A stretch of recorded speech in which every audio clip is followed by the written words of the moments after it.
Napatanong ka na ba sa iyong sarili kung ano ang ugnayan ng simbahan sa pamahalaan?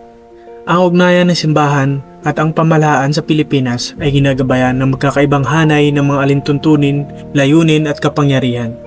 Upang mas madaling maunawaan, narito ang paglilinaw sa kanilang mga alintuntunin at pangunahing prinsipyong nag-uugnay sa dalawa. Una, ang mga alintuntunin ng pamahalaan o ang Estado ang may pananagutan sa pampublikong kaayusan, batas at kapakanan ng lahat ng mamamayan, anuman ang kanilang relihiyon. The Constitution, ito ang pinakamataas na batas ng bansa na dapat sundin ng lahat. Ang mga batas ay nakabatay sa katarungang panlipunan, karapatang pantao at pangkalahatang kapakanan, hindi sa katuruan ng isang partikular na relihiyon, monopoly sa legal na parusa. Ang Estado lamang ang may karapatang magparusa sa pamamagitan ng pagkakulong, multa o iba pang mga legal na sanksyon kapag may lumalabag sa batas ng bansa. Pangangalaga sa karapatan, tungkulin ng Estado na tiyakin ang kalayaan ng bawat mamamayan. Kabilang narito ang kalayaan sa pagpili ng relihiyon. Pangalawa, ang mga alintuntunin ng simbahan. Ang simbahan o anumang samahang panrelihiyon ay nakatuon sa espiritual, moral at pangkulturang aspeto ng buhay ng kanilang mga kasapi.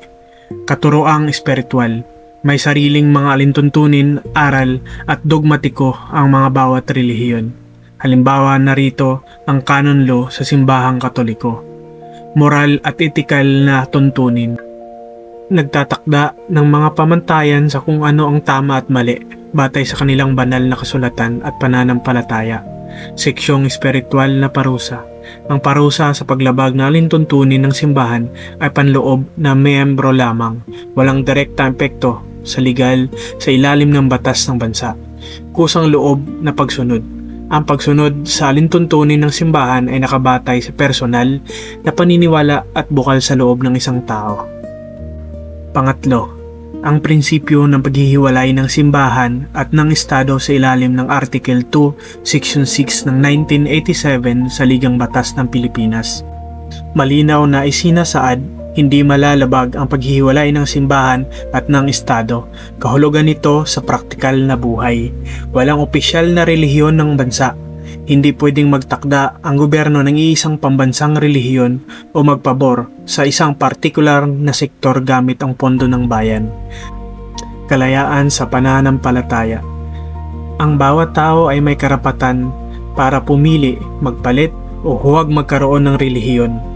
Hindi maaaring pilitin ng simbahan ng Estado na gumawa ng batas batay lamang sa relihiyong aral, at hindi rin pwedeng diktahan ng Estado kung ano ang dapat paniniwalaan o ituro ng simbahan. Kung nagustuhan mo ang ganitong topic natin ngayon, follow for more.